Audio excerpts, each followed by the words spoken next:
శ్రీమాత్రే నమ. జై గురు దత్తాత్రేయ నమ. ఈ వీడియోలో మనం డిసెంబర్ 25వ తారీఖున వృశ్చిక రాశిలోకి మారబోతున్న శుక్రగ్రహ సంచారం కన్యా రాశి వారి మీద ఏ విధమైన ప్రభావాన్ని చూపబోతుంది అన్న విషయాన్ని మనం ఈ వీడియోలో తెలుసుకునే ప్రయత్నం చేద్దాం. కన్యా రాశి వారికి శుక్రుడు ధన భాగ్యాధిపతి, అత్యంత శుభగ్రహం. జాతకంలో భాగ్యాధిపతి బలంగా ఉంటేనే జాతకుడు అదృష్టాన్ని, పూర్వపుణ్యాన్ని, సంతాన సౌఖ్యాన్ని అనుభవించగలుగుతుంటాడు.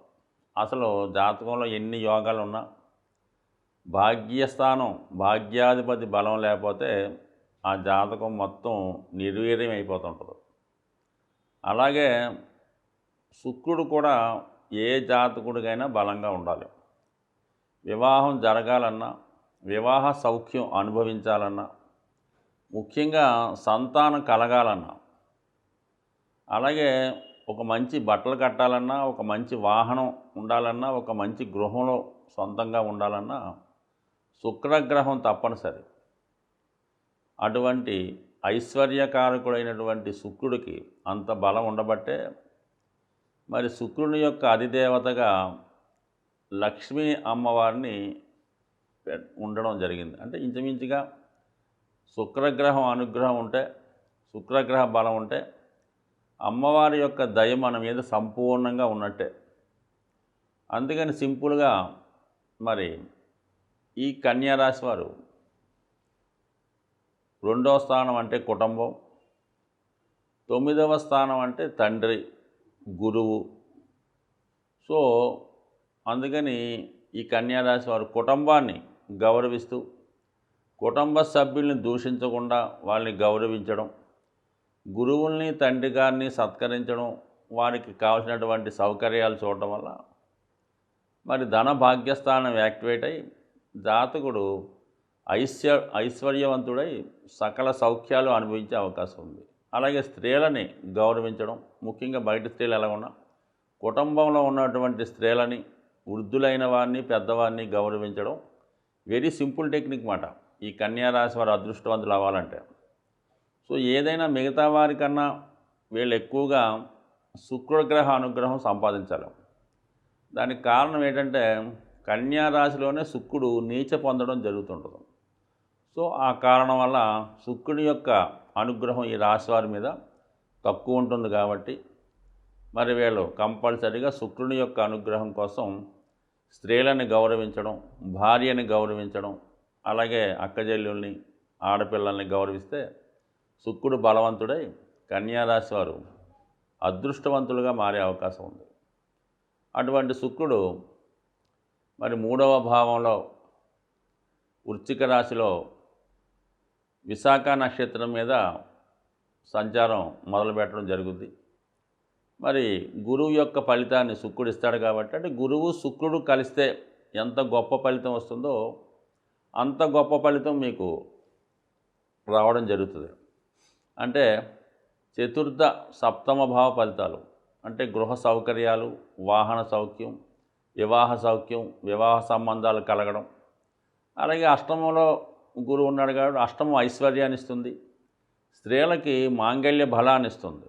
సో అందువలన అటువంటి సౌకర్యాన్ని, సౌఖ్యాన్ని, అదృష్టాన్ని శుక్రగ్రహం ఇవ్వడం జరుగుతుంది. అలాగే అనురాధ నక్షత్రం మీద సంచరిస్తాడు. వెంబటనే 2-3 రోజుల తర్వాత అనురాధలోకి ఎంటర్ అయిన వెంటనే మరి శని కూడా ఈ ప్రస్తుతం ఈ రాశి వారికి చాలా బలవంతుడై 6వ స్థానంలో ఉండడం, ఉద్యోగ ప్రయత్నాలు ఫలిస్తాయి. ముఖ్యంగా స్త్రీలకి ఉద్యోగ ప్రయత్నాలు ఫలిస్తాయి. లేదంటే మీ తర్వాత తోడబుట్టిన వారు ఎవరన్నా ఉంటే వాళ్ళకి ఉద్యోగ అవకాశాలు వస్తాయి. వాళ్ళతో ఉన్నటువంటి చికాకులు అంటే మీ తోడబుట్టిన వారితో కానీ స్నేహితులతో ఉన్నటువంటి విభేదాలు సమసిపోయి పరస్పరం మళ్ళా ఒకళ్ళొకళ్ళు అర్థం చేసుకొని తిరిగి మీ యొక్క స్నేహాన్ని, గత వైభవాన్ని పునరుద్ధరించుకునే ప్రయత్నం చేస్తారు. అంటే శత్రువులు మిత్రులుగా మారుతారు అన్నది ఇప్పుడు జరిగే సూచన. అనారోగ్య సమస్య నుంచి కూడా బయటపడతారు. ఎందుకంటే మరి దీర్ఘకాలంగా ఉన్నటువంటి ఇబ్బందులు ఏమన్నా ఉంటే మరి ఈ సమయంలో దానికి వైద్యం చేయించుకోవడం వల్ల హెల్త్ పరమైన చికాకుల నుంచి కూడా తగ్గొచ్చు. ఇక జ్యేష్ఠ నక్షత్ర సంచారం బుధుడు యొక్క ఫలితాలు ఇవ్వడం జరుగుతుంది. బుధుడు కన్యా రాశి వారికి లగ్న దశమాధిపతి. ఉద్యోగంలో మారే ప్రయత్నం ఏమైనా చేస్తే ఈ సమయంలో మీకు అనుకూలంగా ఉద్యోగంలో మార్పు కొరకు చేసే ప్రయత్నాలు ఫలిస్తాయి. ప్రయాణాలు ఎక్కువగా చేయవలసి ఉంటుంది. ఉద్యోగరీత్యా 2-3 ప్రాంతాలు తిరగడం కానీ లేదా 2-3 రోజులు వేరే ప్రాంతంలో స్టే చేయడం కానీ జరిగే అవకాశం ఉంది. అలాగే మీకు ప్రయాణంలో మిత్రులు ఏర్పడడం, కొత్త వ్యాపారానికి కానీ కొత్త ఉద్యోగానికి కానీ అదనపు ఆదాయం కొరకు కానీ కొన్ని ప్రయత్నాలు చేయడం, అవి ఫలించడం జరుగుతాయి.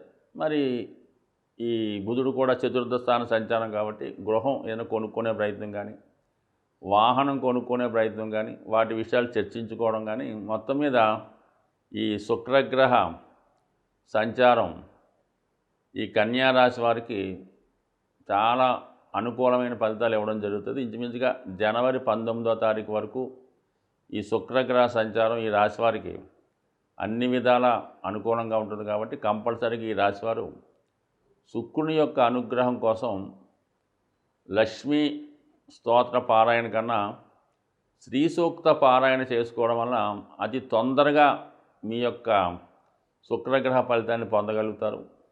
లక్ష్మీ స్తోత్ర పారాయణ చేస్తున్న వారు కంపల్సరీగా విష్ణు సహస్రనామాన్ని కూడా పారాయణ చేయవలసి ఉంటుంది. ఆ రెండు కలిపి చదివినప్పుడే మీకు ఆది దంపతులు అయినటువంటి వీటి యొక్క అనురాగం అంటే అమ్మవారి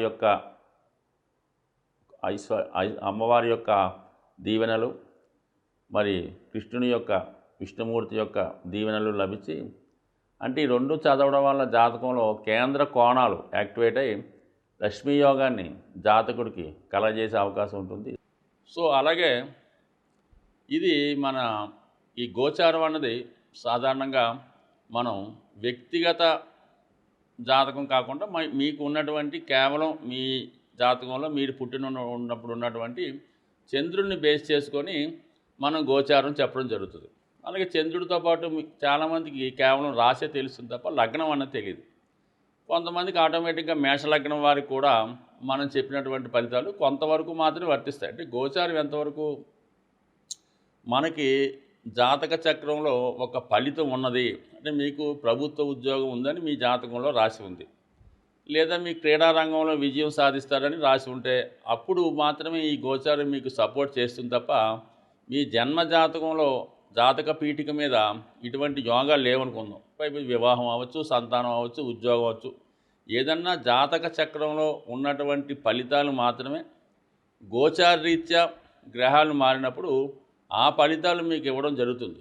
కేవలం చంద్రలగ్నాత్తు గురువు సప్తమంలోకి వచ్చాడు పెళ్ళి అవుతుంది, 5వ స్థానంలో గురువు వచ్చాడు సంతానం కలుగుతారు, దశమంలోకి గురువు వచ్చాడు ఉద్యోగం వస్తుంది, ఇలాగ అనుకుంటే ప్రతి ఒక్కరికి కూడా ఈ భూమి మీద పుట్టిన ప్రతి ఒక్కరికి కూడా గోచారీత్యా గురువు ప్రతి సంవత్సరం మారి ఒక భావనలోకి వస్తుంటాడు. అందువల్ల ఎవరికి కూడా ఎటువంటి కష్టాలు ఇబ్బందులు లేకుండా నడుస్తూ ఉంటుంది. సో అందువల్ల ఎంతసేపు కూడా జన్మజాతకం ఇంపార్టెంటు.